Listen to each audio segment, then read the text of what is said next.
डुमरी विधायक जयराम महतो आजसू पार्टी और उनके पूर्व विधायक और तमाम नेताओं पर आग बबूला हो गए। साफ तौर पर कह दिया कि पार्टी में अब कोई नीति ही नहीं बची। वो लोग सिर्फ बांट के राजनीति करते हैं। अब गाली गलौज की बात आई तो ऐसे में भी तमाम लोग बीच बचाव करने आए हैं।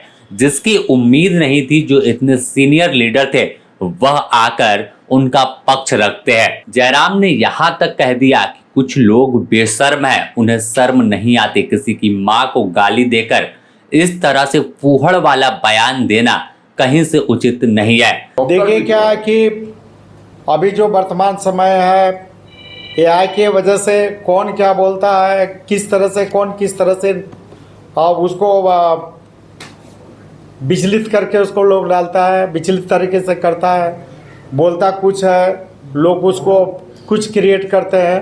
तो ऐसा कुछ भी नहीं है। तिवारी जी समझदार है, जुझारू है, संघर्षशील है और तिवारी जी बिल्कुल ही इस तरह की भाषा का प्रयोग नहीं किए, इसलिए इस तरह का कोई बात नहीं है।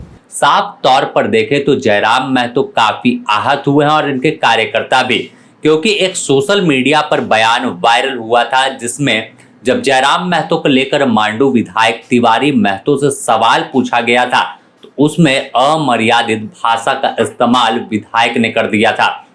इसके बाद जयराम महतो ने इसकी शिकायत विधानसभा अध्यक्ष और संसदीय कार्य मंत्री को भी किया है। लेकिन इस बीच अब बयान सामने आया और सीधे तौर पर कड़े लहजे में खरी खोटी सुना दी है। आप खुद सुनिए क्या कुछ कह रहे हैं डुमरी विधायक जयराम महतो। आज के डेट में आपको आप कोई भी अपराध कर लो और बोल दो कि एआई जनरेटेड है। एक युग ऐसा आ चुका है कि आप कोई भी अपराध कर लो और मुंह में और बोल दो कि एआई जनरेटेड है। दुर्भाग्य का बात है कि डॉक्टर लंबोदर महतो बचाव कर रहे हैं। बड़ा आश्चर्य हमको लगा, बड़ा ताज्जुब लगा। डॉक्टर जाहिर सी बात है वो पीएचडी होल्डर हैं, तभी डॉक्टर लिख रहे हैं अपने नाम के आगे, और वो शख्स बचाव कर रहा है। अरे एक तो शब्द था, उनके कोई सुप्रीम लीडर आके बोलते कि भाई ये टंग ऑफ स्लिप है, स्लिप ऑफ टंग जो भी बोलते हैं कि भाई ये जबान फिसल गई है, इसके लिए खेद प्रकट करते हैं, माफ़ी चाहते हैं जिनकी भावनाएं आहत हुई। लेकिन वो सोच सकते हैं कि वो गलत चीज़ों का बचाव कर रहे हैं तो उनकी राजनीतिक सुचिता क्या है और राजनीतिक चरित्र क्या है। नहीं, गलत भी अलग चीज़ होता है। आपने किसी की माँ को लेकर कहा, उसके बाद भी आपके पार्टी के कार्यकर्ता, आपके पार्टी के नेता उसको बचा रहे हैं, तो आप क्या संदेश दे रहे हैं समाज को। हमारे साथ भी कई ऐसी घटनाएं घटी, जब हमें मीडिया ने पूछा, हमने स्पष्ट में कहा कि भाई अगर खेद हुआ तो उसके लिए हम क्षमा चाहते हैं, हम सार्वजनिक प्लेटफॉर्म में क्षमा चाहते हैं। लेकिन वे लोग किसी की माँ को लेकर गाली देते हैं और उस पार्टी का सबसे पढ़ा लिखा व्यक्ति आके डिफेंड कर रहा है, बचाव कर रहा है, तो उनका चरित्र को बता रहा है कि आपकी पार्टी की मानसिकता क्या है और आपकी पार्टी का चरित्र क्या है लोगों के प्रति।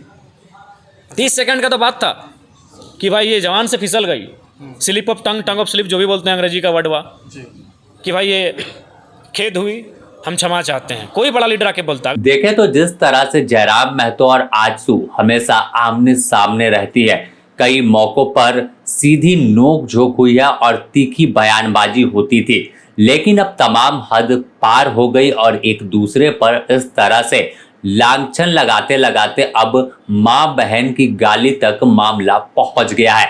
देखना होगा कि आखिर इस मामले में आगे विधानसभा अध्यक्ष का क्या रुख रहता है या फिर संसदीय कार्य मंत्री का। लेकिन एक चीज साफ हो गई कि जयराम महतो काफी आहत हुए हैं, उन्हें दुख हुआ है और सीधे तौर पर जो प्रेस कॉन्फ्रेंस के दौरान आजसू के तरफ से बयान दिया गया था उस पर भी सवाल उठा रहे हैं।